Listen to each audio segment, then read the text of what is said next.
Hi there, this is John Wilkinson again from History Made Easier, with an introduction or an overview to Weimar Germany and the rise of Adolf Hitler to power.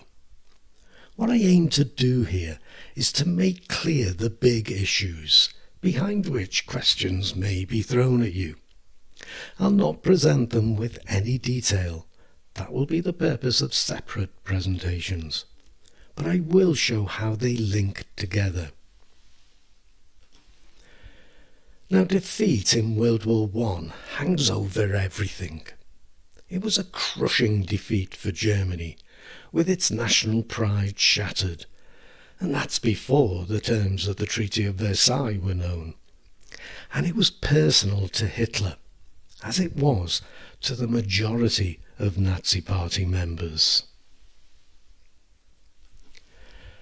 The Treaty of Versailles, the Treaty of Shame, is clearly a critically important factor. Hitler was determined to force its total revision, and there are clear links to the was it too harsh or not harsh enough debate when we look at Germany's recovery. And there wasn't a German who didn't hate the treaty, and Hitler became the German most closely linked to that hatred, which must have helped in those elections in the early 1930s.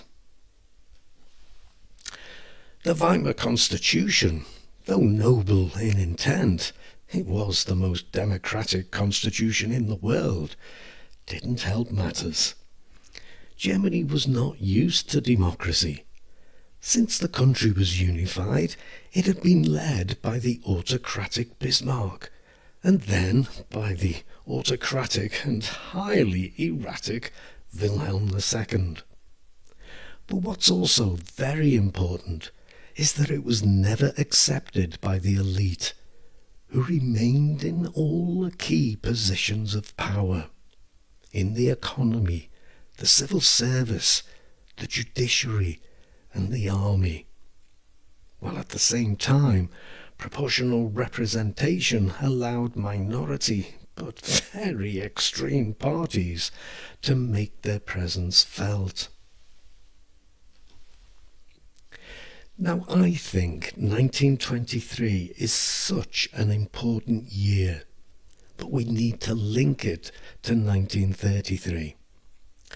Think of how Germans must have felt. Another humiliation with the invasion of the Ruhr, as if defeat in 1919 wasn't enough.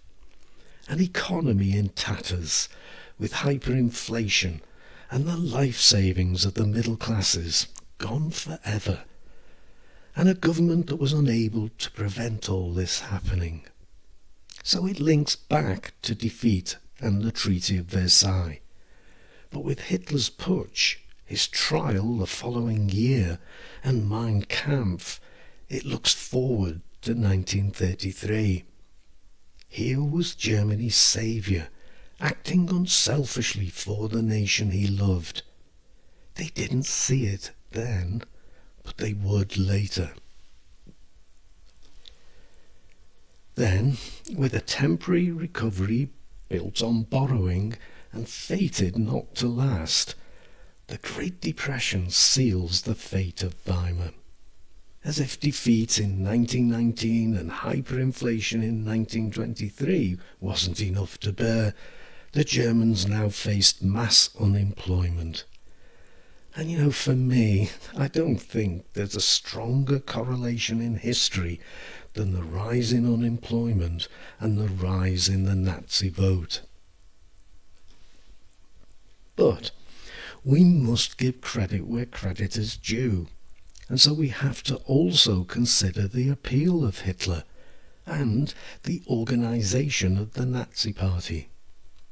Hitler might seem a clown to us today, with his funny hair and his ridiculous moustache, but to many, many Germans, by 1933 he was an inspiration, a war hero, the man who stood up for Germany in 1923, the man who promised not only jobs but the restoration of German pride.